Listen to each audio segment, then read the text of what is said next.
Kapitan! Kapitan! M- may tao po sa likod ng pader. Doon po sa may abandonadong pader sa may Sitio Alisiao. Totoo po. Nakita ko po siya doon. May tao doon. Hindi po ako pwede magkamali. Ano? Alam ko'y matagal nang abandonado ang pader na yon. Para matagal nang inabandona yon ng may-ari nun. Paanong nakapasok ang isang tao doon? Kinulong niya ba ang sarili niya doon? O nakulong siya doon? Kailangan natin puntahan yun. Lahat kayo, maghanda kayo. May kailangan tayong i-rescue ngayon. Tama po kayo. Kailangan po natin siyang i-rescue, Kapitan. Nakakaawa po yung lagay ng matanda. Matanda na po siya. Siguro mga nasa 60 to 70 years old. Magaling at nakita mo siya doon. Ang alam ko'y may matanda talagang nawawala na matagal na. At kailangan nating hanapin siya. Baka yun ang sagot sa mga katanungan natin. Tara na po, Kapitan. Baka mahuli pa tayo.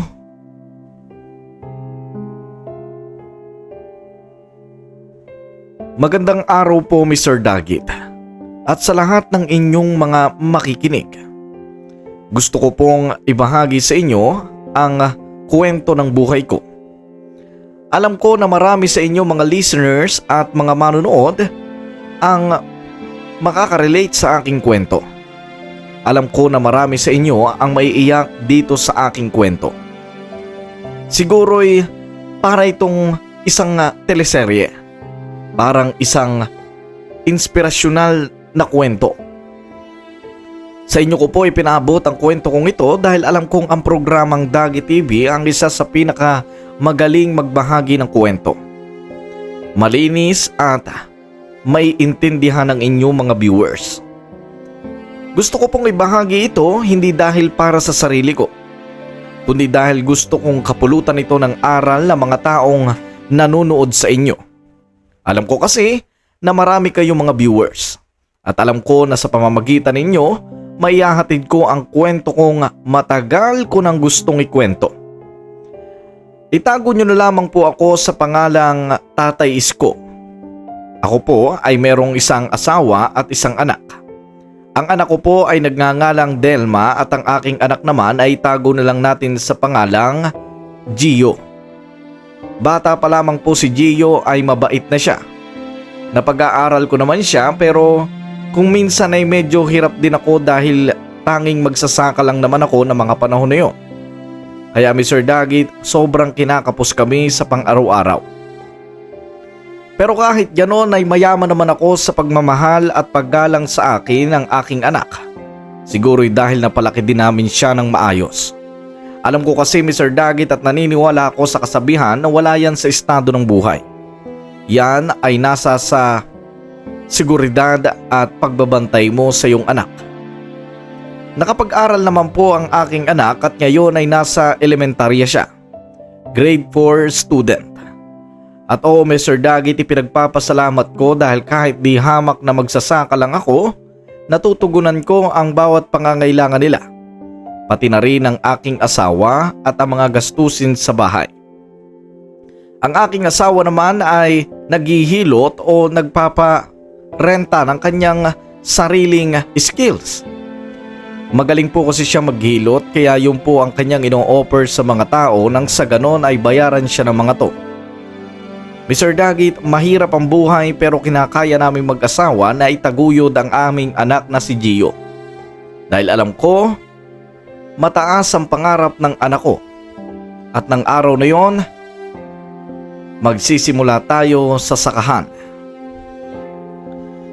Hay nako pare, nakakapagod din no. Tara muna, magpahinga muna tayo doon sa may mangga. Oo nga pare, sa totoo lang, napapagod na din ako. Sabi kasi nung nagutos sa atin, kailangan daw linisin tong buong sakahan. Kaso nga lang, sobrang init na. Tapos, wala pa tayong mga gamit, kulang-kulang. Kaya kailangan muna nating magpahinga muna siguro. Hindi naman siguro tayo sisilipin sa ganung paraan.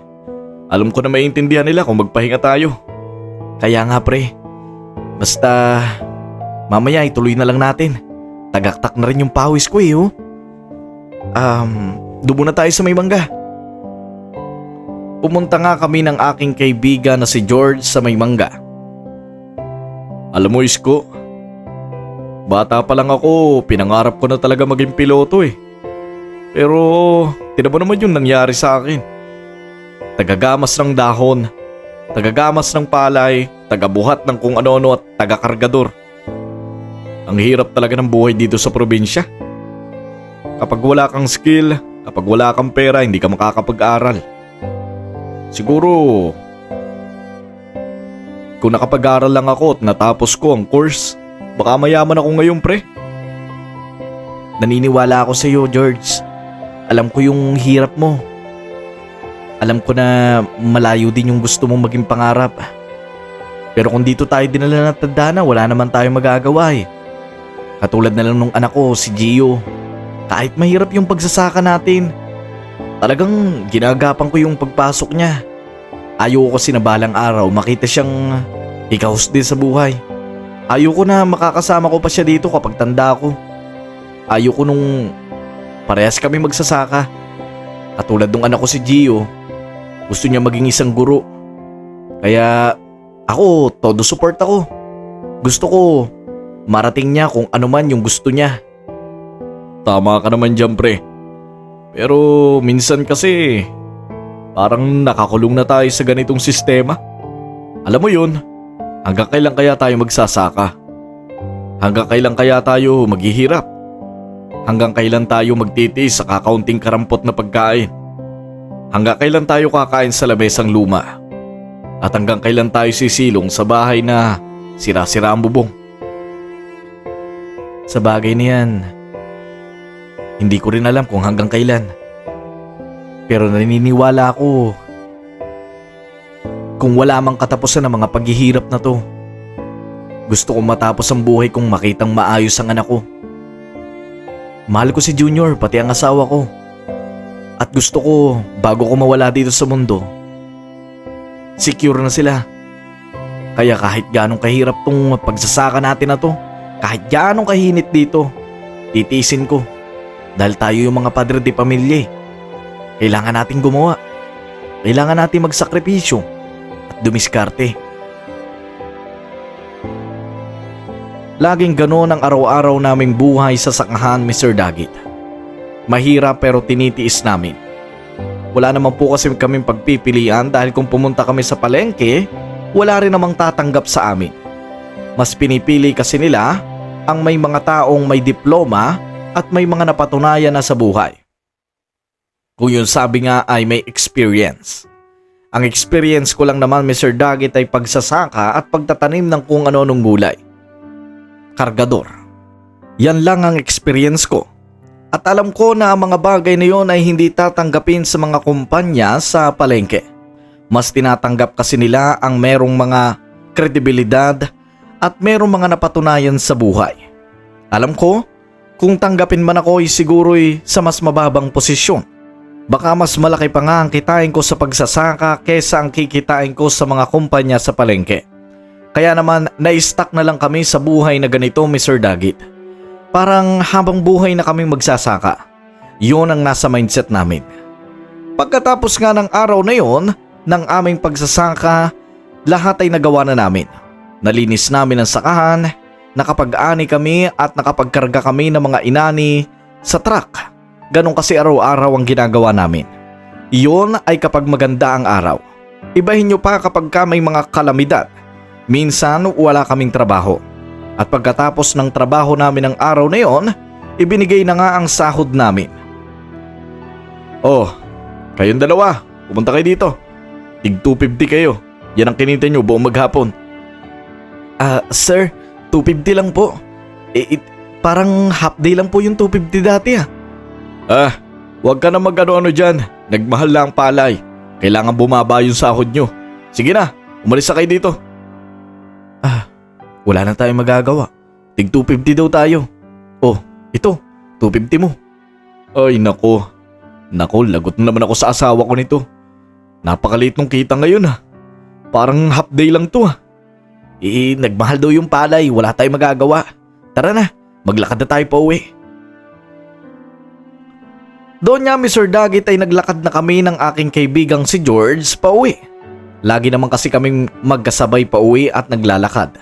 Malapit lang din naman po ang bahay ko sa sakahan na yon kaya naman nilalakad ko na lang. Kesa ako ay sumakay pa ng transportasyon, mas mapapamahal ako kung gagawin ko yon. At habang naglalakad kami noon, para kaming tulala. Parang nawala ang pinaghirapan namin buong maghapon. Parang lugin-lugi kami. Dahil napapansin namin na palaging parang kinukupitan din ang mga sahod na dapat ay sa amin. Dahil minsan, hindi na rin namin yon tinatanong. Alam kasi namin na baka matanggal pa kami sa trabaho kapag inusisa namin yon.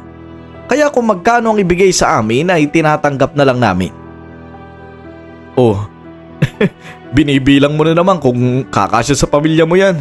Ay nako, kahit ano pang compute mo, 250 pa rin yan, hindi madadagdagan. Kulang na kulang pa rin yan. Akin niya oh. Hindi ko na kinukompute. Alam ko naman na kulang to eh. Ay nako, yat talaga mawalang yan oh.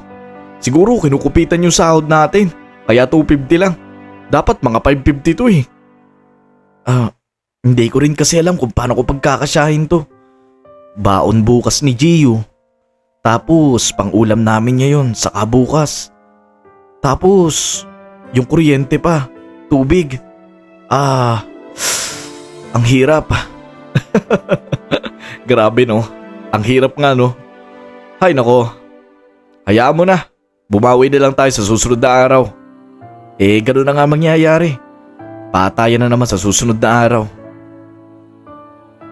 Pag-uwi ko nga ng bahay ay nandoon na ang aking asawa at anak.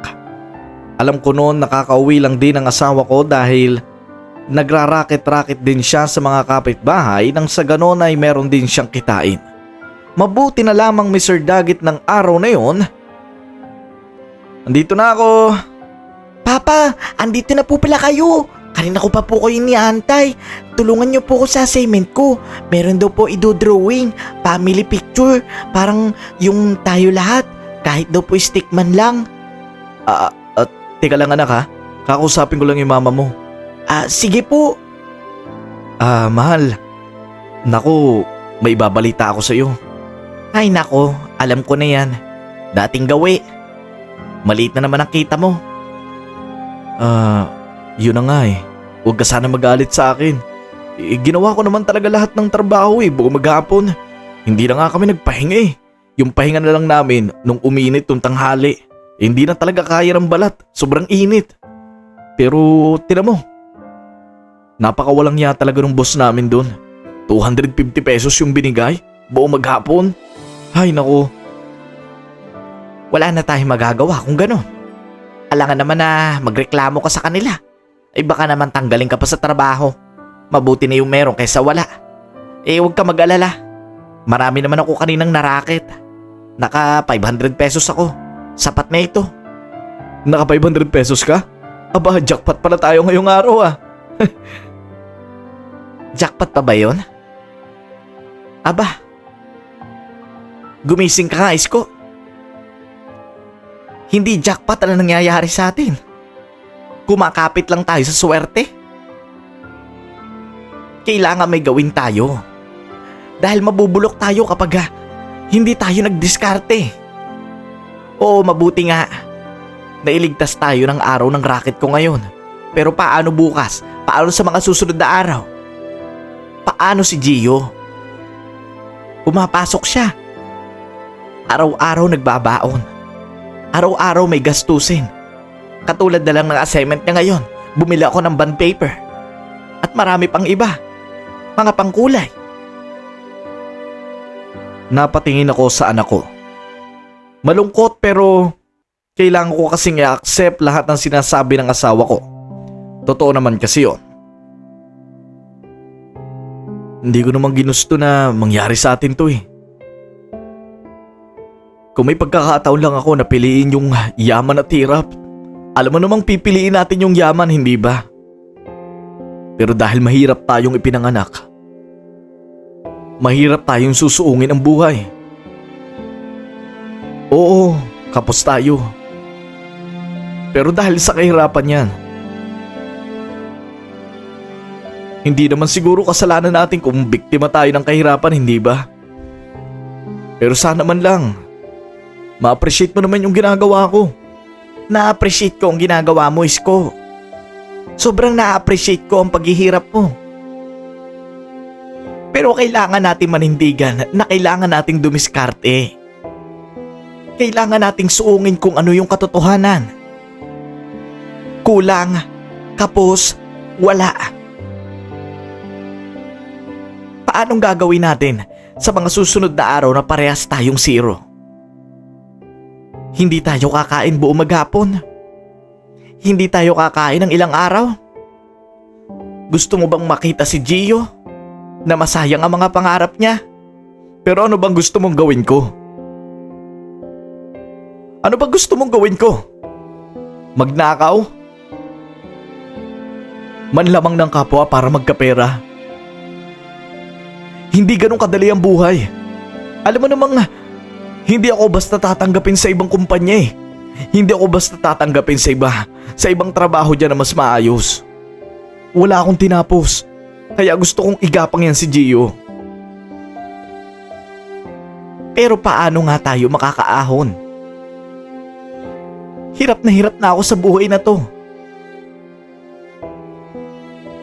Kailangan muna natin magtiis. Yun lang ang magagawa natin. At hindi ko titigilan ng pagdiskarte kung paano ako makakakita ng mas malaking kita sa isang araw. Pangako ko yan sa inyong dalawa. Basta Gio, anak, gusto ko balang araw patunayan mo sa akin na may mararating ka. Para hindi tayo minamalit ng iba dyan. Para hindi ka binubuli ng mga tropa mo, ng mga kaibigan mo, ng mga kaklase mo. Opo, Papa. Gagalingan ko po kapag nakatapos po ako. Yan ang gusto kong marinig sa'yo. At mahal, huwag kang malungkot.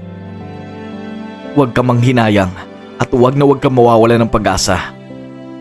Habang lumalaban, habang kumikita, habang nagtatrabaho, may pag-asa tayo. Kailangan lang natin magtiis ngayon dahil walang-wala. Yun lang. Anak, tutulungan na kita dyan. Yay! Tutulungan mo na ako, Papa. Gusto ko po kasi matuto mag-drawing. Hindi po ko maalam. Ganito lang yan, anak. Paano nga ba ulit yun? Nakalimutan ko na eh. Nang araw na yon, nakatingin lang sa amin ang aking asawa. Umiiyak. Habang ang aking anak naman ay tinuturuan ko. Muli akong tumayo at niyakap ang aking asawa. Niyakap ko din ang aking anak na si Gio. Sinabi ko sa kanila na balang araw magiging maayos ang lahat. Balang araw ay makakaalis kami sa kahirapan ng buhay. Kinabukasan niya ay maaga akong gumising nang sa ganon ay maghahanda na ulit ako para pumunta sa sakahan. Nauuna lagi dun si George Mr. Dagit dahil palagi siyang maaga dun. Nang pagdating ko doon, lahat ng mga magsasaka ay ayos na. Mr. Dagit, sa mga nagtatanong po, wala po akong baon na dinadala sa pagsasaka. Walang pagkain. Nangihingi lang ako sa mga kasama ko. Dahil kung hihingi pa ako sa asawa ko ay paniguradong kukulangin na kami lalo. Ganong pagtitiis ang ginagawa ko araw-araw. Minsan, maghapon ako nagtatrabaho pero wala akong kinakain na kahit ano. Bagay na sobrang nagpapahirap sa akin. Alam ko kasi na ang pagkain ng isang sa nagbibigay ng enerhiya sa atin nang sa ganun makapagtrabaho tayo. Pero sa akin kabaligtaran ng lahat. Kailangan ko suungin ang buhay kahit mahirap. Oh, andyan ka na pala, paring Isko. Alam mo, meron daw surpresa sa atin si boss. Anong surpresa yun? Lalakihan na daw ba yung sahod? Lalakihan ang sahod? Hindi, lalakihan yung trabaho natin. Maglilinis tayo ng truck at maglilinis sa sakahan. Tara na. Ay nako, sabi ko na nga be. Sige na, susunod na ako. Nag-prepare lang ako doon, Mr. Dagat, at inayos ang aking mga susuotin. Nagsuot ako ng botak. Yung para hindi ka maputikan sa paa.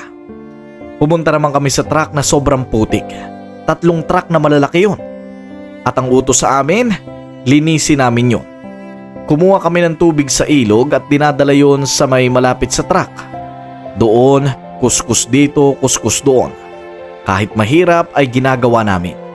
Putikan kasi ang dinadaanan ng truck na yon, Mr. Dagit, kaya hindi mo masasabing malinis talaga yon. Dahil lahat ng dinadaanan nun ay putikan. Dahil nga, kargahan nyo ng palay. Kaya doon, Mr. Dagit, sobrang hirap niya linisin. Yung mga buwal kasi na mga putik ay parang dumikit na sa kanyang katawan. Kahit buhusan mo ng buhusan, kuskusin ay hindi talaga matanggal. Gumamit pa kami ng mga itak at kung ano-anong pangtanggal doon na matigas para lamang matanggal ang mga putik. Sobrang napagod ako noon doon pa lang sa truck. At pagkatapos, "Magaling! Nalinis nyo na ang mga truck. Kailangan pagkatapos nyo dyan, doon naman sa sakahan. Maglilinis kayo doon." Doon, Mr. Dagit, nang sinabi yon ng nag-uutos sa amin, ay para bang lumuwa ang kaluluwa namin. Sobrang pagod na kami at para na kami mga lantang gulay sa paglilinis pa lang ng truck. Nang sabihin niyang may lilinisin pang palayan. Hindi madali ang maglinis, Mr. Dagit. Inihiwalay mo kasi ang mga damong hindi naman palay. Yung parang mga ligaw na damo lang. Kailangang ihiwalay mo yun nang sa ganun ay hindi siya masama kapag inani. Kaya sobrang hirap sa amin ng araw na yon. Parang impyerno. Nang maglinis nga kami ng sakahan ay parang hindi na kami makapagtawanan ng kaibigan kong si George. Dahil nga sobrang hirap ng pinaggagawa namin. At nang matapos namin linisan ng sakahan, mabuti na lamang nagdilang anghel ang nagbabantay sa amin. May dala siyang mga pagkain doon mismo sa may sakahan. Isang sopas yun at may pansit. Napangiti na lamang kami nang makita namin yon. Alam kasi namin na kahit hindi sabihin sa amin ay merienda namin yon. Kaya agad-agad kaming umahon doon at pinuntahan ang nagbabantay sa amin. "Uy, tinan nyo oh, may dalang sopas. Naku po, ano na naman kayang sumapi dyan kay boss? Aba, magpapamerienda?" Kaya nga tara na, nangangatal na ako sa gutom. Kanina pa akong hirap na hirap dito sa trabaho. Umahon na kami doon at pinagsalu-saluhan ang pagkain na dala ni boss. Kaya naman sobrang saya namin kahit sobrang pagod namin. Kasi minsan lang kasi ako nakakatikim ng sopas at pansit, Mr. Dagit. Sa totoo lang, minsan-minsan lang. Yun ay kapag may okasyon o kung ganitong may ibibigay ang boss namin. Kaya sobrang saya namin noon at nagtatawanan pa kami. Parang nawala ng konti ang pagod namin dahil sa kanyang ibinigay na merienda sa amin. At pagkatapos nga namin kumain, tapos na din naman lahat ng trabaho. Kaya lahat kami nakaupo na lamang at nakamasid sa lawak ng palayan. Ay, nako, natapos din yung trabaho. Nakakapagod no? Buti na lang nakakain tayo. Kung hindi tayo nakakain, baka nakita ko na yung langit ngayon. Mabuti nga kung langit yung makita mo Paano ko sa impyerno ka mapunta? Napakasama pa naman ang ugali mo. Kanina nga, inagawan mo ako doon sa pansit Kakaunti na nga lang yung kakainin ko. Gutom na gutom kasi ako. Pagpasensyahan mo na ako. Doon, Mr. Dagit, nagkabiruan pa nga kami ni George dahil ng oras na yon, parang masaya kami dahil tapos na ang lahat ng trabaho namin. Bukas na ulit kami magtatrabaho. Ang inaantay na lang namin ngayon, ang aming sahod. Arawan kasi ang sahod namin doon, Mr. Dagit. Araw-araw ay binibigay ang sahod namin. Nang pagkatapos nga ng aming pagkain at pagpapahinga, dumating na din naman agad ang boss namin, dala-dala ang isang sobre at doon naglalaman yun ng pera na kanya nga hati-hatiin para sa kanyang mga manggagawa. At kami naman, pumila na. Oh, kayong dalawa. Tig 400 kayo. Tig 400. Okay na din siguro to. Anong okay ka dyan? lugi pa rin tayo dyan. Doon niya Mr. Dagit, kahit naman mahirap ang pinaggagawa namin ay masaya na ako dahil naka 400 ako. Hindi na yung negative sa akin. Na naglalakad na nga kami ni George pauwi at pati ako ay nag-uusap pa rin kami dahil sa hirap ng ginawa namin maghapon. Ay, buti na lang 400 yung pinasahod. Kung 250 pa rin yung pinasahod sa atin, mag-aaway na talaga kami ni boss. Kaya nga pare, sobra talagang tikal yan si boss. Isipin mo, dati kumikita tayo ng 500, naglilinis lang tayo ng palayan. Ngayon 400, naglinis pa tayo ng truck. Hay nako, baka binawas niya dito yung kinain natin kanina. Hindi malayo pre, baka nga dyan niya din binawas yan eh. Ang alam ko kasi binibigyan din niya ng pera nung isa pang boss natin. Yun talaga may-ari nitong palayan. Tapos siya naman yung nagbibigay sa atin ng mga pera. Siguro nakakupit talaga yan. Huwag ka na lang maingay. Hindi pa tayo masyadong malayo sa palayan. Baka may makarinig sa atin at may sumbong tayo. Mawawalan pa tayo ng trabaho. Pre. Speaking of trabaho nga pala. Nag-usap kasi kami ng asawa ko noon nakaraan eh. Kahapon? Oh, ano naman napag-usapan nyo? Sa totoo lang, hindi naman natin talaga may kakaila na kulang talaga yung trabaho natin dito eh. Kulang yung kinikita natin. Hirap tayo makabuhay ng pamilya pag ganito. Alam mo pre, what if maghanap tayo ng ibang trabaho? Mag-risk lang tayo, sumugal tayo. Baka dyan sa may palengke, makakita tayo na mas maayos. Kahit tiga hugas lang, kahit kanang kamay, kahit yung sabihin mong utus-utusan lang tayo. Kahit janitor, basta yung sahod natin, mga 600, 700, okay na yun. Yan sinasabi mo. Kapag umalis tayo dito sa palayan, baka hindi na tayo makabalik. Kaya nga't sumugal tayo pre. Ano, sasama ka ba sa akin? Kasi ako, gusto kong subukan.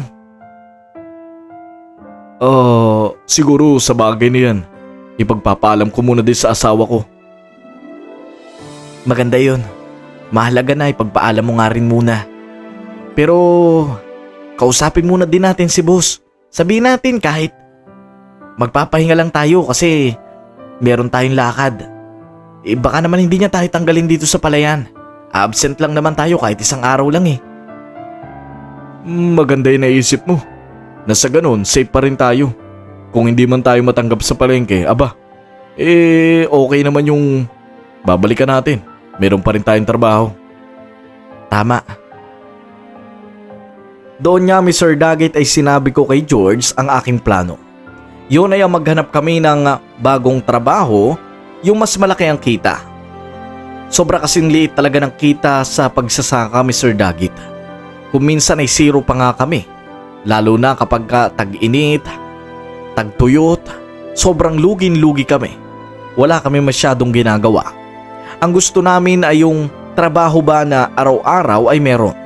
Kahit anong kalamidad ang dumating, meron kaming aasahan. Kaya naman ang araw na yon ay niyakag ko nga si George at sinabi naman niya sa akin na magpapaalam muna siya sa kanyang asawa. Alam ko kasi Mr. Dagit na kung gusto ko man na maging mas maayos ang sahod ko, isasama ko na rin ang kaibigan ko. Siya lang din naman kasi palagi ang kasama ko at gusto kong kung meron man ako mapagtagumpayan sa buhay ay kasama siya. Pag uwi ko nga ng bahay ay ibinigay ko na rin sa asawa ko ang 400 piso. Ang aking asawa naman kumita ng araw na yon ng 350 pesos. Kaya naman sapat na rin yon para sa araw namin. At doon niya ay sinabi ko na rin sa kanya kung ano ang plano ko. Ang pinaplano namin ni George. Naintindihan naman niya ito at natuwa pa nga siya sa akin. Dahil kahit papaano daw ay dumidiskarte na ako. Ang aking anak naman noon ay kalaro ko araw-araw sa bahay. Ganyang kakulit ang aking anak na si Gio. Papa, napagod na po ko kalalaro. Gusto ko po magkwentuhan naman po tayo sa kubo. Sige lang anak. Ay, hintay mo lang ako doon sa may kubo. Ayusin ko lang ito niluluto ko para mamaya kakain na lang tayo. Sige po. Doon niya Mr. Dagit ay laging gusto ng anak ko na kasama niya ako at naglalaro kami. At ako naman, sobrang nag-enjoy na kasama siya. Alam ko kasi na wala akong ibang sasayanging oras habang kasama ko pa ang pamilya ko dahil alam ko na sila ang kayamanan ko.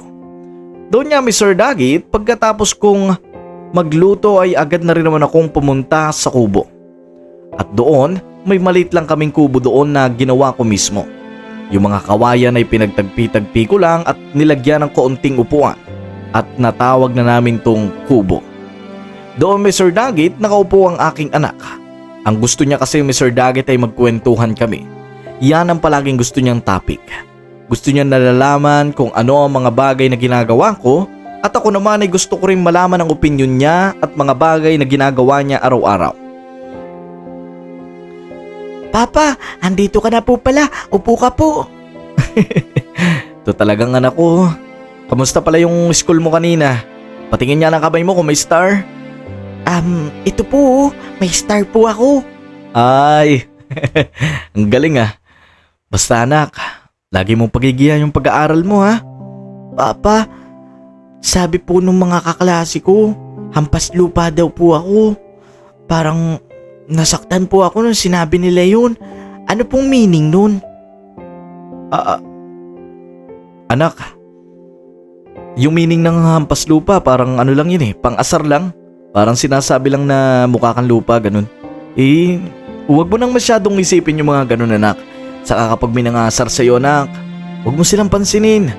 Mag-focus ka lang sa pag-aaral mo ha. Mag-focus ka sa kung paano ma-improve yung sarili mo.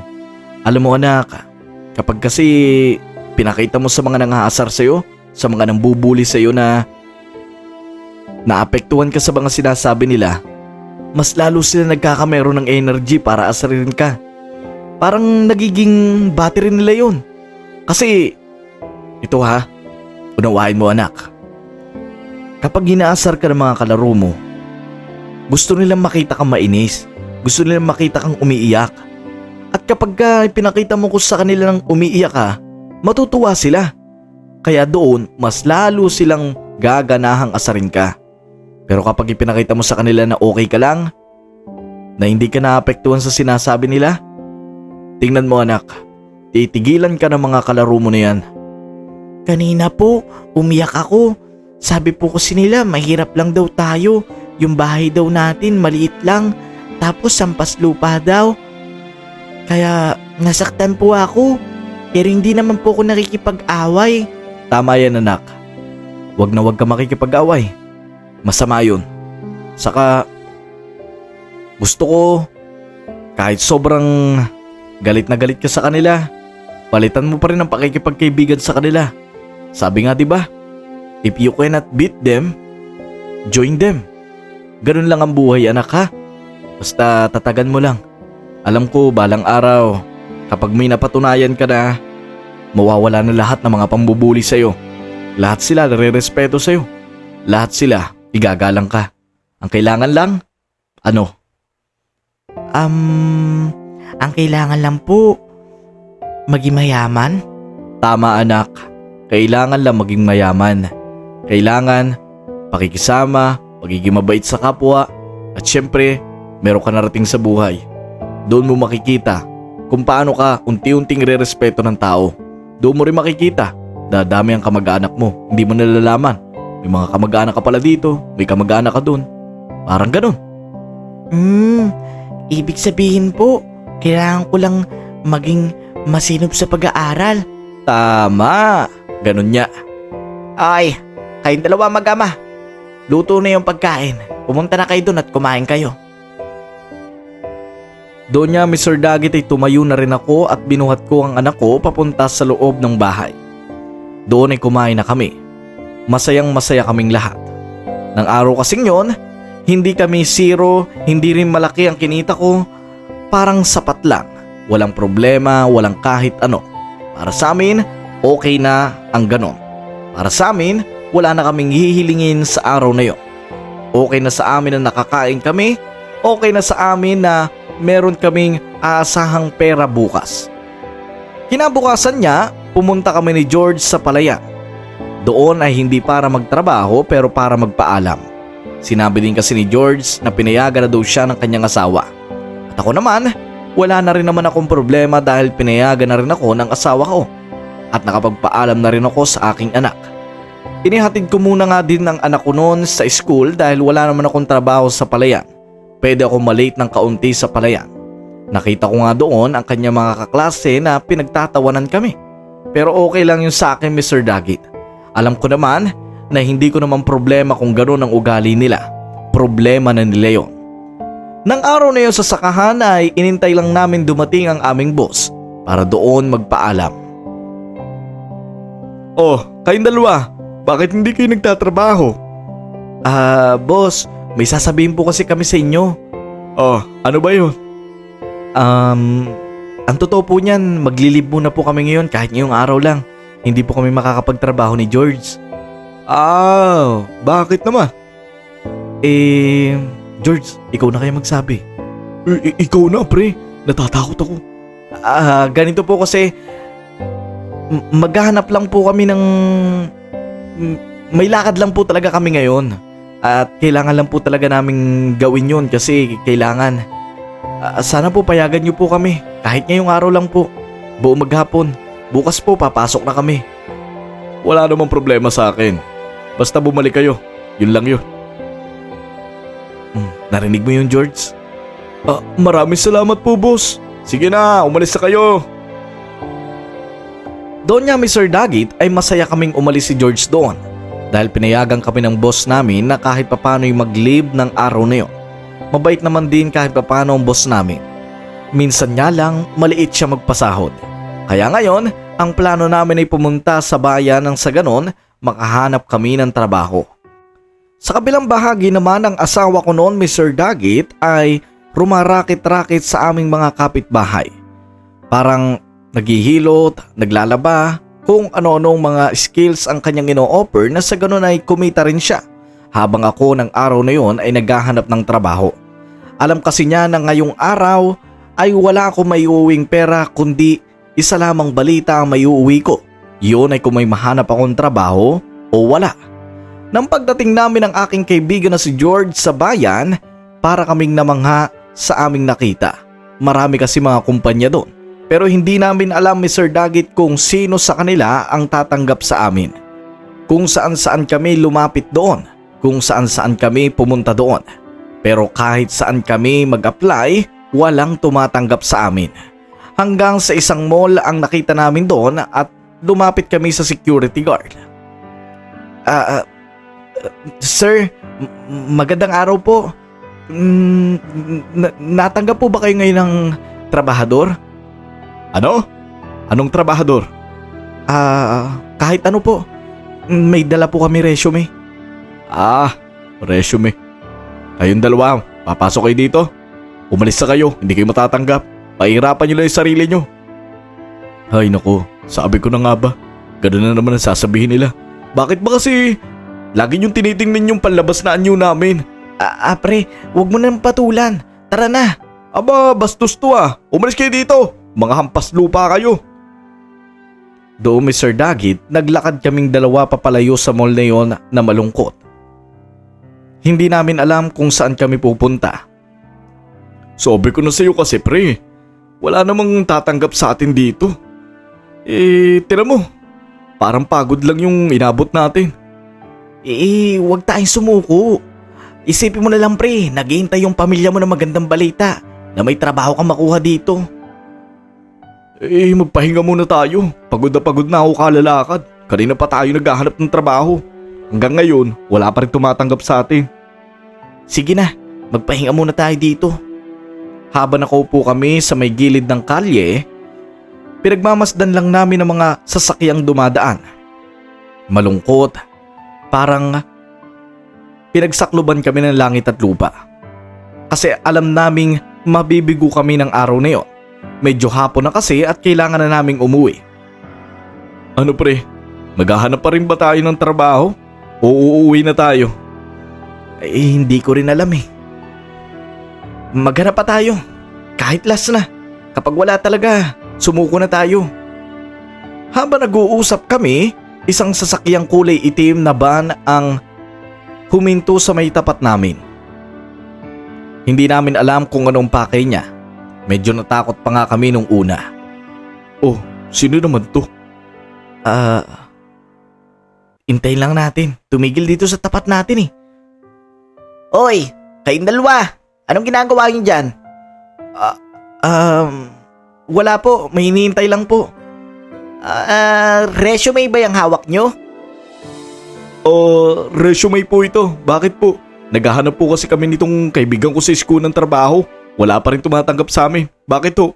Bibigyan nyo naman ho kami ng trabaho. Kung hindi ho, aalis na ho kami. Pre, masyado ka naman desperado. Baka may tatanong lang to. Oy, kayong dalawa. Naghahanap pala kayo ng trabaho. Sumama kayo sa akin. May alam akong trabaho. May alam daw siya trabaho. Tinan mo, dahil sa sobrang desperado mo, bibigyan tayo ng trabaho. Ano? Sasama ba kayo o hindi? Sasama po. Doon niya Mr. Dagit ay sumakay kami sa van na yon. Ewan namin. Wala naman kasi kaming kaalam-alam, basta ang gusto lang namin makakuha kami ng trabaho ng araw na yon. Kaya kahit delikado, sumama kami sa lalaki. Nakita rin naman kasi namin na parang mabait siya. Lalo pa at sa kanyang pakikipag-usap sa amin. Kanina pa ba kayo nakatambay doon? Opo. Kanina pa po kami nakatambay doon. Kung saan na po kami nag-apply, wala po talaga eh. Ipapakilala namin kayo sa boss namin. Mabait yun. Paniguradong bibigyan nila kayo ng trabaho. Sino po ba yung boss nyo? Basta, si Boss Fred. Mabait yun. Sumama na lang kayo sa akin para doon natin mapag-usapan kung anong gagawin sa inyo. Pre, natatakot na ako. Oy, huwag kang matakot dyan ha.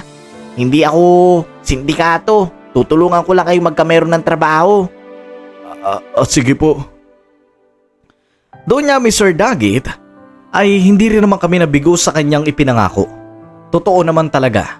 Dinala niya kami sa isang puting mansyon na malaki, maganda. Ang gate may mga guard at doon kami namangha. Alam namin na ang papasukan namin ay hindi basta kumpanya, hindi basta maliit na organisasyon. Isa itong mayamang organisasyon kung saan ang kanyang boss ay ang may-ari ng mismong mansyon.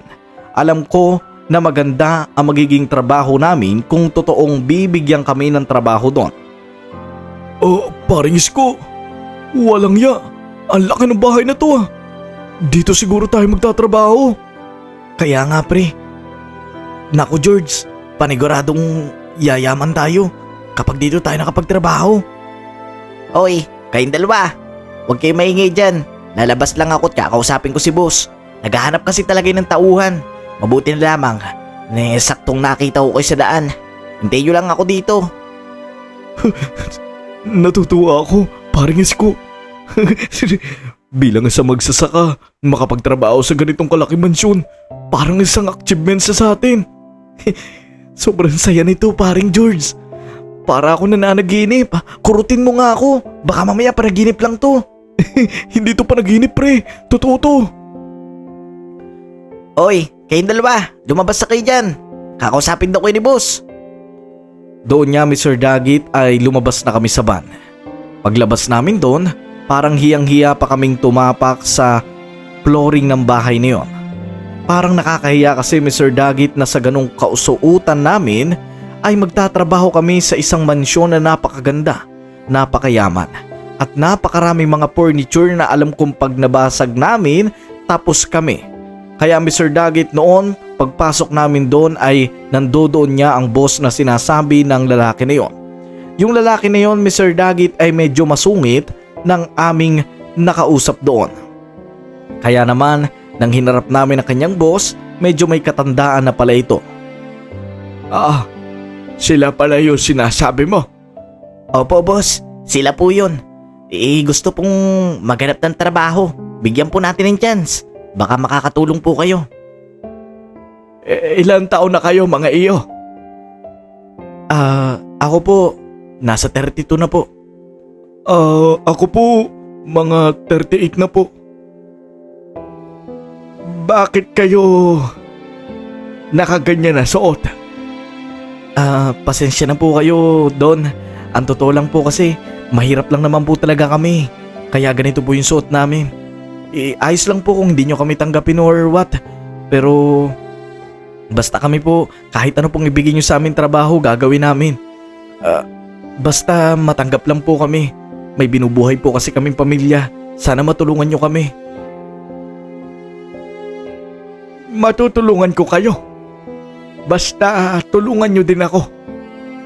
Gusto ko lang din naman na may makasama dito dahil minsan nalulungkot ako. Ipapakilala ko nga pala sa inyo ang aking mga kanang kamay. Pero bago yon, tawagin niyo na lang akong Kuya Fred. Hindi sir, hindi boss. Kuya Fred. Nakakahiya naman po kung Kuya Fred lang. Ayaw kong tumanda. Gusto ko Kuya Fred ang tawag niyo sa akin. Sige po Kuya Fred, yun ang po itatawag namin sa inyo. At ito naman ang mga kanang kamay ko. Nandiyan si Miriam. At ito namang nag-drive sa inyo kanina. Siya naman si Zero. Oh, ikaw po pala si Sir Zero, saka Ma'am Miriam. Sila mga kanang kamay ko, babae at lalaki. Sana'y igalang nyo sila. Basta lahat ng iuutos nila sa inyo, gawin nyo. Dahil lahat ay utos ko. Kung utusan nila kayo, galing yun sa akin. Ano po magiging trabaho namin sa mansyon nyo? Madali lang. Maglinis ng garden, maglinis ng kwarto, maglinis ng bahay. Yun lang. Basta ayaw kong may mawawalang gamit dito. Makakaasa po kayo. Hindi po malikot ang kamay namin. Hindi po kami mga magnanakaw. Tapat po kami magtatrabaho sa inyo. Magaling. Ang sahod nyo, dito ko ipadadaan sa aking mga kanang kamay. Kay Zero at kay Miriam. Sige po boss. Magkano naman po yung sasahodin namin? Ang sasahodin ninyo dito, 1,100 sa isang araw. Minsan 1,500 kapag may OT. Totoo po ba yun? Pare, jackpot to. Sige na, kumain muna kayo sa kusina. Ihatid mo sila doon, Zoro. Sige po. Doon nga Mr. Dagit ay kumain kami sa kusina. Sobrang saya namin ni George ng araw na yon. Oh, ito na yung pagkain nyo. Miriam, pumunta ka dito. Oh, bakit? Sila pala yung mga bagong manggagawa dito. Ang swerte nyo naman. Mabuti na lamang nakapasok kayo agad. Mabuti na lang at good mood niya yun si boss. Sa nakikita naman namin para mabait naman siya. Saka maraming salamat po sa inyo. Lalo na po sa inyo, Kuya Zero. Sir Zero po pala. Maraming salamat po dahil tinulungan nyo kami. Walang anuman yun.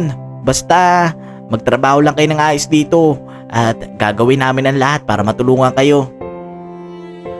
Doon niya ay iniwan na kami ng dalawa. At kami nilang dalawa ni George ang naiwan doon. Walang ya pare, jackpot tayo. May trabaho na tayo. Ito na yung hinahanap ko. Para itong dream come true.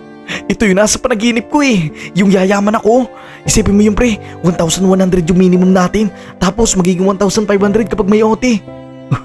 Sobrang saya ko pre. Tinan mo yung mga pagkain natin. Walang ya, napakasarap nito pre.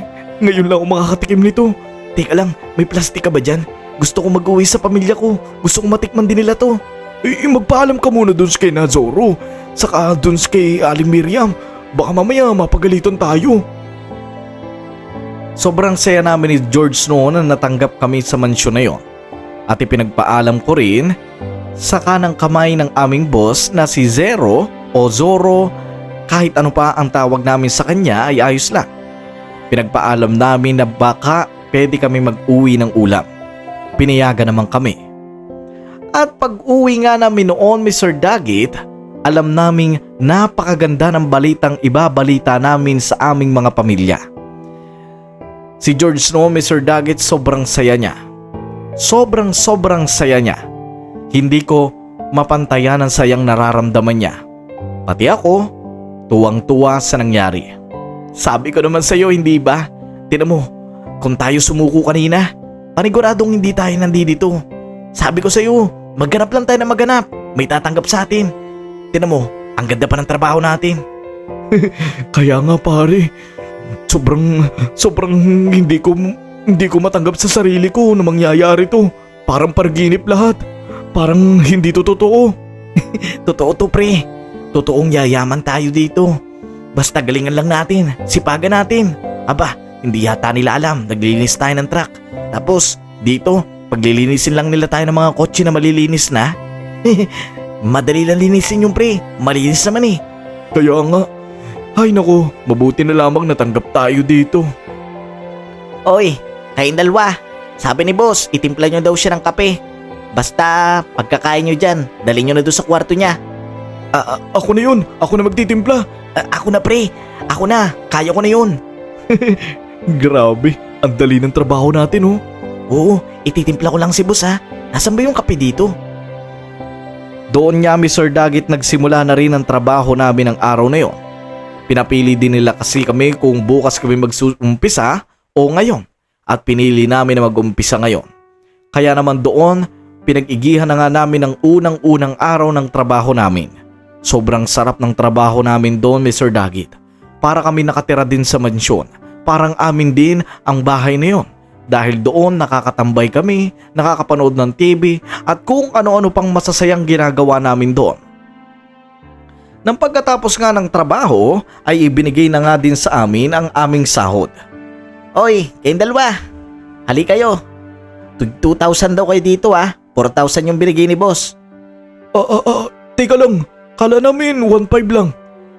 Pinasobrahan niya ni boss dahil mabait naman daw kayo at ayos naman daw yung trabaho nyo. Nagandahan din kasi sa salinis ng kotse niya. Kaya ayan, pinasobrahan niya muna dahil unang araw niya naman daw. Sige na, umalis na kayo dito. Maraming salamat. Bumalik kayo bukas ha, agaan nyo. Mga alas 5, magpapatulong ako sa inyo sa garden. Sige po, agahan po namin, Sir Zero. Doon niya ay umalis na rin kami ng aking kaibigan at sobrang saya namin dahil may uuwi pa kaming tig 2,000 kami. Hindi namin inakala nakikita pa kami ng araw na yon. Gabi na nga ako nakauwi noon. Tulog na ang anak ko at ang aking asawa naman gising pa. Oh, mahal, bakit ngayon ka lang? Kanina pa kitang iniintay, nag-aalala ako sa'yo. Mahal, meron akong magandang good news sa'yo. Grabe, hindi ka maniniwala sa sasabihin ko. Doon tayo sa loob. Ano ba yun, mahal? Anong good news yan? Tinan mo to. 2,000 mahal. Ibinigay ng boss namin. Meron na kaming bagong trabaho. Isang mansyon. Doon kami magtatrabaho. 1,500 ang kikitain namin araw-araw. Isipin mo yun, napakalaki nun. Totoo ba yan? Ay nako, masasagot na lahat ng problema natin. Tama ka mahal. Sobrang saya ko talaga. Doon ay niyakap ako na mahigpit ng asawa ko. Si Gio naman, walang kaalam-alam noon na aking anak. Dahil tulog na siya. Niyakap ko siya at sinabi ko sa sarili ko, mapagtatapos ko na siya ng pag-aaral. Lumaon pa nga maraming araw, maraming buwan Mr. Dagit at doon kami nagtrabaho sa mansyon na yon. Maganda ang pakikitungo nila sa amin. Pero habang tumatagal, mas lalong nagiging masungit ang kanang kamay ni boss na si Sir Zero, pati na rin si Aling Miriam. Ewan namin pero siguro'y normal lang sa kanila na maging masungit para sumunod kami. Kaya pinagpapalipas na lang namin yon. Hanggang dumating ang araw Mr. Dagit na hindi ko maisip na mangyayari. Isang araw ng biglang. Alam mo, Miriam, yung dalawa nagtatrabaho dito. Hindi ko rin maalam kung anong saysay nila sa atin eh. Alam mo yon, parang sa atin lang dumadaan yung sahod nila, wala naman tayong kinikita sa kanila eh. Pero tayo yung gumawa ng paraan para makapasok sila dito. Ilang taon na din sila nagtatrabaho dito. Pero parang wala silang benefit sa atin. Tama ka dyan. Anong naiisip mong gawin? Hindi naman sa tatanggalin ko sila. Pero may plano ako.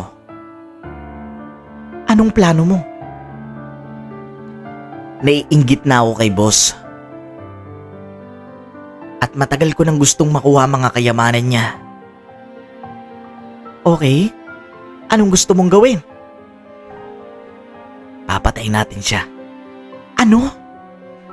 Anong sabi mo? Nahihibang ka na ba? Hindi ganun kadali yun. Magagawa natin yun. Kailangan nating pikiin ang perma niya. At ilagay doon na kapag namatay siya o anuman mangyari sa kanya, mapupunta sa atin ang kayamanan niya. Dahil tayo ang kanang kamay niya. Wala na rin naman pamilya yan si boss eh. Kailangan lang nating gawin tong plano na to. Pero, paano? At, nakakatakot. Baka makulong tayo. Hindi tayo makukulong. Kailangan nating gawin to ng malinis. Papatay natin si boss para mapunta sa atin lahat ng kapangyarihang meron siya. Kapag nawala siya, lahat ng kayamanan niya ililipat sa pangalan natin. At sa panahon na yun, tayo ang pinakamagiging mayaman sa mundong to. Alam mo naman kung gano'ng karaming kaari-arian niya, di ba? Ayoko na maging kanang kamay lang. Gusto ko makapagpundar din para sa pamilya ko. Tama ka. Pero tutulungan kita dyan. Doon nagsimula ang madilim na plano ng dalawang kanang kamay ng aming boss. Yun ay sina Zero at si Aling Miriam. May plano sila na patayin ang aming boss nang sa ganon ay mapalipat sa kanila ang lahat ng kayamanan nito. At well, Mr. Dagit, pumapasok lang kami ng kaibigan ko noon na si George at wala kaming kaalam-alam sa mga nangyayari. Basta ang gusto lang namin, kumita ng pera at magtrabaho sa mansyon na yon. Nang araw ngang yon, Mr. Dagit, wala namang kakaiba sa lahat. Walang kahit anong ingay, walang kahit anong gulo. Basta normal lang ang pagtatrabaho namin. Inabot na nga kami ng gabi noon ni George sa pagtatrabaho. Ilang taon na rin kaming nagtatrabaho doon kaya para sa amin, komportable na kami magtrabaho doon. Hanggang sa gabing yon. Oy, kayong dalawa. Isko, pumunta ka dito sa akin. May utos ako sa iyo.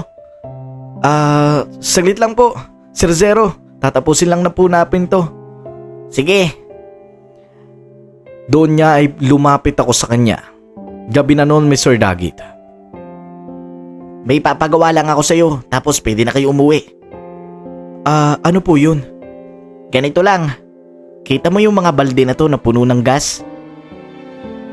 Opo. Gusto ko idaan mo lang dito sa may hallway. Diyan sa may CCTV. Iliban mo lang. Basta ikaw lang mag-isa ha. Bakit po? Basta, hakutin mo yung mga balde na yan papunta doon. Sige po, wait lang po. Doon ay isa-isa kong hinakot ang mga balde at idinaan sa may CCTV. Kitang-kita ako doon na dumadaan na may dalang mga balde. Tapos, nang nagawa ko na yon, sinabi naman ni Zero na pwede na kaming umuwi. Yan, tama yan. Pwede na kayo umuwi. Yun na po yun? Yun na yung OT namin? Oo, ayun na yun. Sige na, pwede na kayo umuwi. Umalis na kayo dito.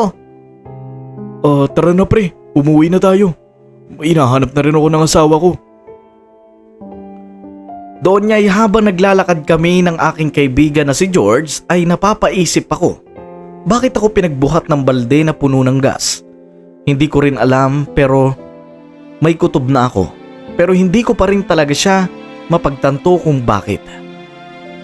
Bakit ba pinagbuhat ako noon ng gas? Aanin niya yun? Saka bakit pinadaan niya sa akin sa CCTV? Ewan ko rin. Siguro gagamitin nila yun sa pagluluto. Alam mo naman, di ba? Lagi nag-i-impok sila ng gas. Lagi naman yun araw-araw. Ganun ba? Sige na, tara na pa uwi. Hinahanap na rin ako ng asawa ko eh. Kinabukasan, Mr. Dagit, nang magising ako ng umaga ay isang balita na lamang ang gumising sa akin. Tumawag sa akin si George. Ako naman, agad kong sinagot. Sinabi niya sa telepono, Mr. Dagit, na sunog daw ang bahay ng boss namin. Yung malaking mansyon. nasunog daw yon. At hindi raw alam kung sino ang may kagagawan. At well, ang nakakalungkot na sinabi sa akin ng aking kaibigan na si George, na damay daw doon ang aming boss. Wala na daw itong buhay na matagpuan na mga nag-rescue doon.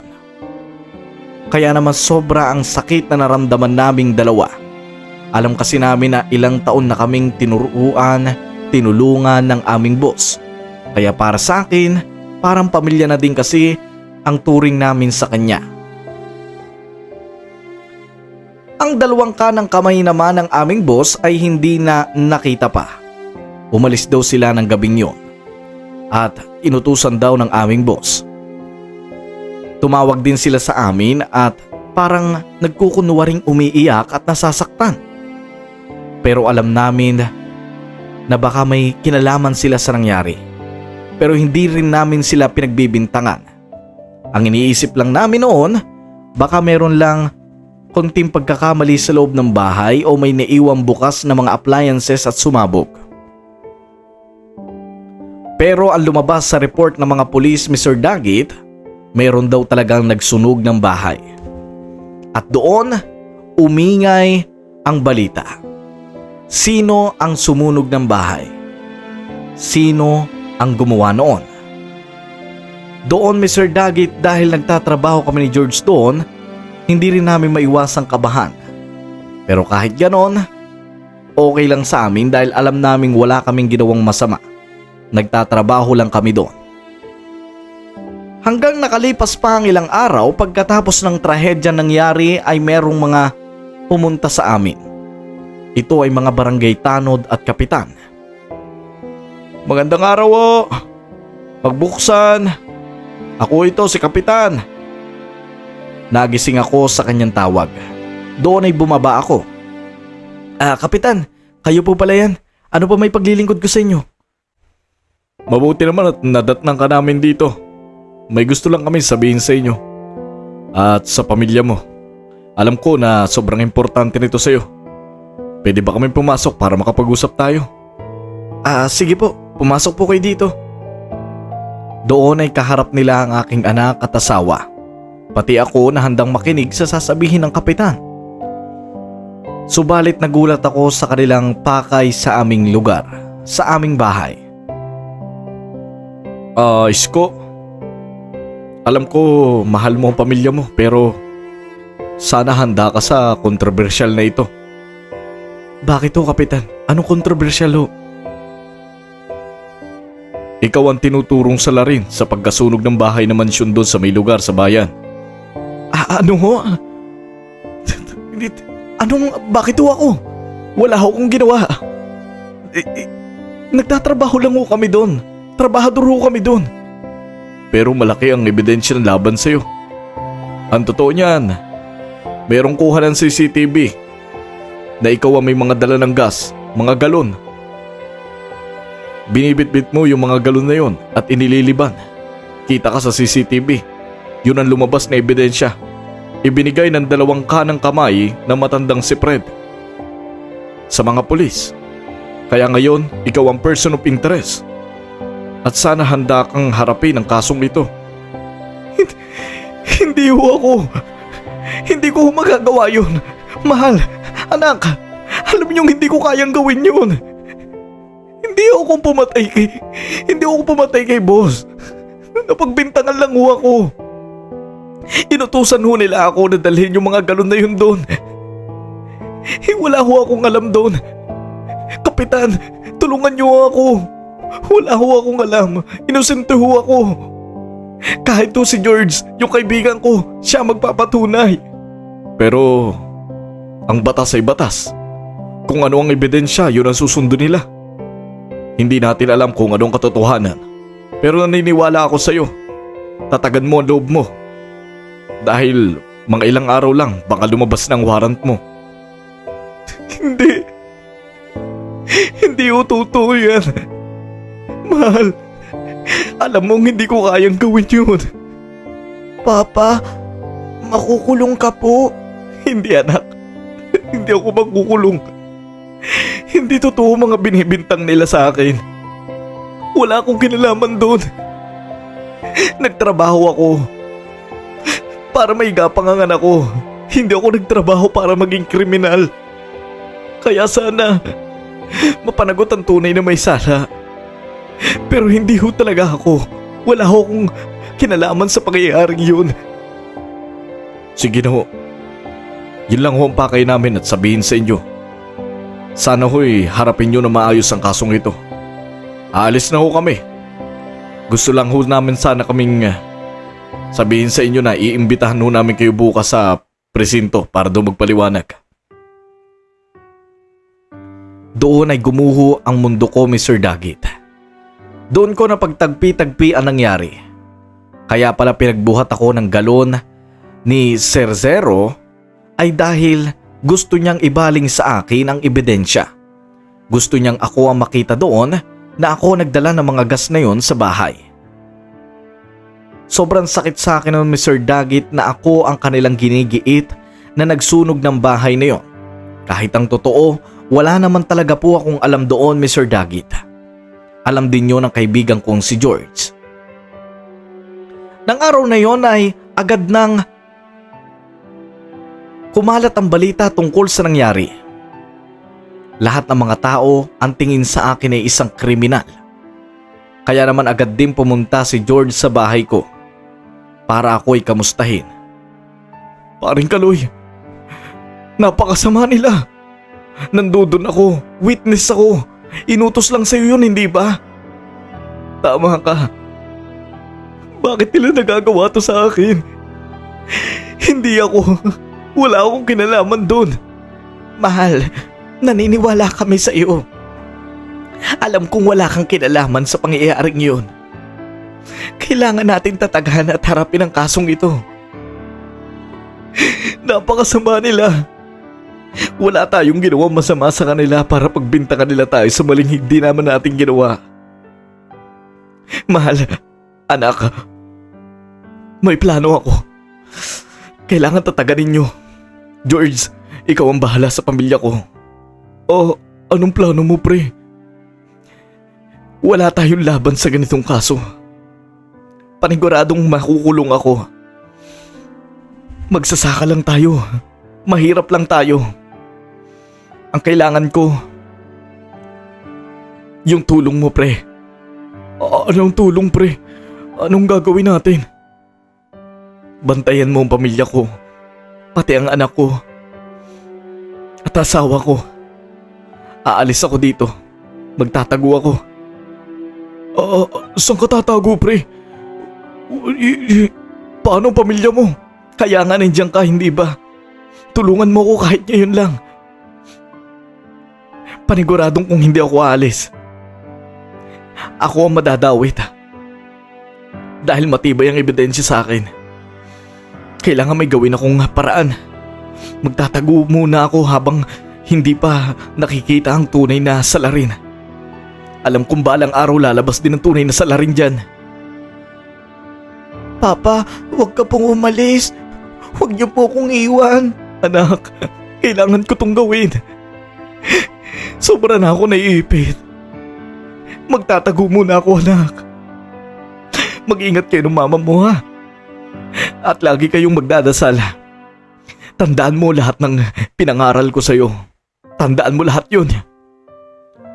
Doon niya, Mr. Dagit, ay agad na ako nagtatakbo palabas.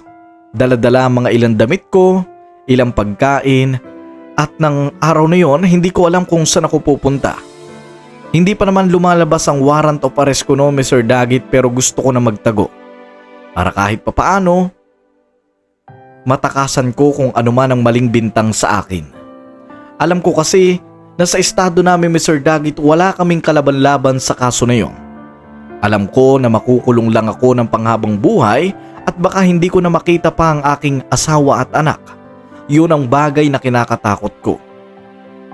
Gusto ko nandun muna ako sa labas, nakakapag-isip-isip kung paano ko isusuplong ang totoong may kagagawa ng lahat ng yon. Kung paano kong babaliin ang maling paratang sa akin. Pumunta nga ako ng gubat noon sa may barangay Alisyaw. Yun na ang tawag doon. Pero ang barangay na yun, Mr. Dagit, matagal na siyang walang nakatirang tao dahil nga sa napakaraming landslide na nangyayari doon. At alam ko na ito ang maaaring maging hideout ko. Pero hindi ko pinili ang mga bahay na taguan doon.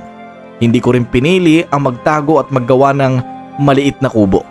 Ang pinili ko, isang pader na parang sa loob noon ay malawak naman. Pero saradong sarado ito. Hindi ko alam kung ano yun, Mr. Daggett, pero parang isa itong bahay na hindi pa tapos. Maliit lang naman yung pader na yun pero may butas yun na kasya ang isang tao. Doon ko pinili magtago. Alam ko kasi na sa ganung paraan kapag may naghanap na mga pulis doon o hinanap ako ng mga naghahanap na tao sa akin, hindi ako makikita doon. Kaya doon ako nagtago. Doon nga, Mr. Daggett, tumagal ako ng maraming taon doon. Maraming taon. At sa mga hindi po nagtatanong at mabibigla siguro, umabot ako ng halos 30 years na nakatago doon sa loob ng pader na yon. Bawat araw na dumadaan, Mr. Daggett, sobrang hirap dahil wala akong pagkain, walang tubig. Hanggang sa dumating ang ilang buwan, may kakaibang nangyari. Kapag gigising ako sa umaga, may napapansin ako sa labas na pagkain. Ang pagkain na yun, hindi ko alam kung sino naglalagay doon. Wala namang ibang tao akong kasama doon pero palagi may pagkain kada umaga. At hindi ko alam kung sino ang tumutulong sa akin. Ang binibigyan ako ng pagkain araw-araw. Pero alam ko sa sarili ko, kakampi siya, hindi siya kalaban. Nagtataka lang ako, Mr. Daggett, dahil wala namang taong may alam ng kinaroroonan ko. Sobrang sakit sa akin, Mr. Daggett. Na ngayon ay nagtatago ako sa kasalanang hindi ko naman ginawa. Alam ko, mahirap para sa akin pero kailangan kong tiisin. Sobrang miss na miss ko na ang aking asawa at anak. Hindi ko na alam kung anong balita sa kanila. Mabuti na lamang nga, Mr. Daggett, at may ipon ako noon na iniwan ko sa kanila nang sa ganon makapagtapos pa rin ng pag-aaral ang aking anak na si Gio. Sobrang sakit din sa akin nang umalis ako sa bahay na kitang-kita kong yumayakap sa akin ang aking anak at wala na akong nagawa kundi ang umalis na lang at tumakbo. Hindi naman sa tinatakasan ko ang batas, Mr. Daggett. Alam ko kasi na mali ang paratang sa akin at hindi naman talaga kasi ako ang may gawa ng lahat ng iyon. Wala akong kinalaman at inosente ako. At ang nakakabigla pa, Mr. Daggett, habang nagtatago ako sa pader na yon na may maliit lang na siwang na butas, hindi naman pala ako nagkaroon ng warrant of arrest. Iyon ang nakakapagtaka. Ang totoo pala niyan, Mr. Daggett, na-solve pala ang kaso. Dahil noon nasunog ang mansyon, Mr. Daggett, may nakitang isang sulat doon. Ang sulat na yon nakatago sa isang bakal na mahirap pasukin ng apoy at parang safe na safe ito doon. Bago pa pala mangyari ang pagsunog sa bahay na yon, nalaman na rin pala ng aming boss Fred ang planong yon ng dalawa. Kaya isinulat niya doon na kung may mangyari sa kanya, yun ang sisisihin. May mga recording din siya ng pag-uusap ng dalawa ng pagpaplano kung paano siya gaganunin. At doon, Mr. Daggett, nang makita yon ng mga otoridad, agad na dinakip ang dalawa. Kaya hindi ako nabaling sa kaso. Nalinis ang pangalan ko.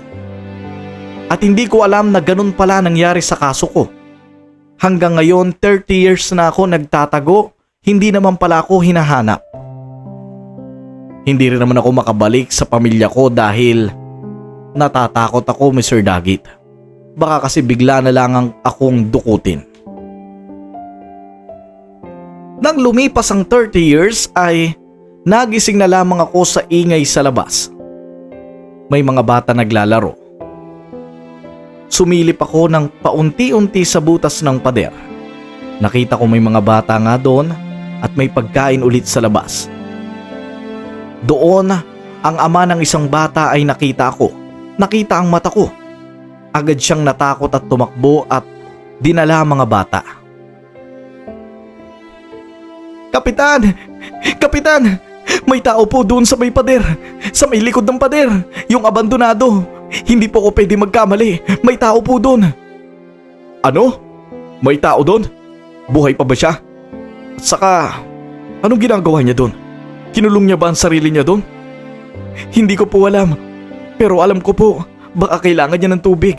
Kailangan niya ng tulong. Nakakaawa po yung itsura niya. Alam kong matagal na siya doon. Maganda kayong lahat. May i-rescue tayo ngayon. Doon Mr. Dagit na pagtanto ko na paniguradong ngayon, nanganganib nang makita ako ng mga tao. Natakot ako. Pero sumuko na rin ako Mr. Dagit dahil sobrang hirap na rin kasi ng pinagdadaanan ko doon. Sabi ko sa sarili ko, kung makukulong man ako, okay na rin. Kung ano man ang kakaharapin ko sa labas, okay na rin. Kesa naman nandoon ako sa pader na nakakulong din naman ako. Mas okay na yung nandoon ako sa tunay na kulungan.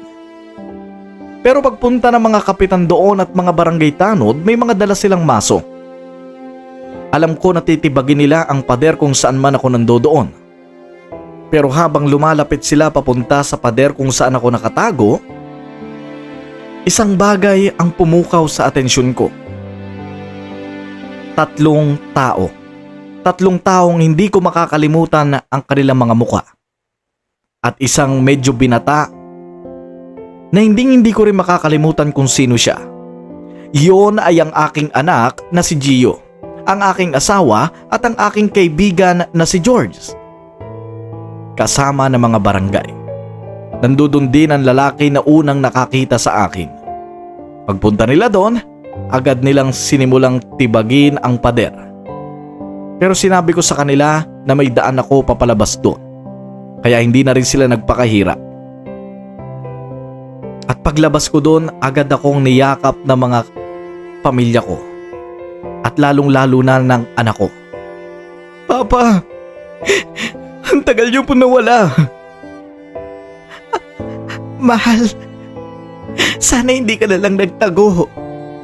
Napanagot na mga tunay na may sala. Kamusta ka na, Isko?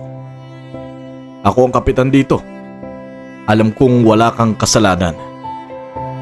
At naniniwala kaming inosente ka. At ngayon, gusto namin makita kang muling kasama ang pamilya mo. Doon ay niyakap ko na mahigpit ang pamilya ko. At doon ko rin nalaman, Mr. Dagit, ang isang salita. Papa, attorney na po ako ngayon. Lawyer. At yung nakikita niyo pong pagkain palagi sa harapan ng semento na ito, ako po naglalagay niyan.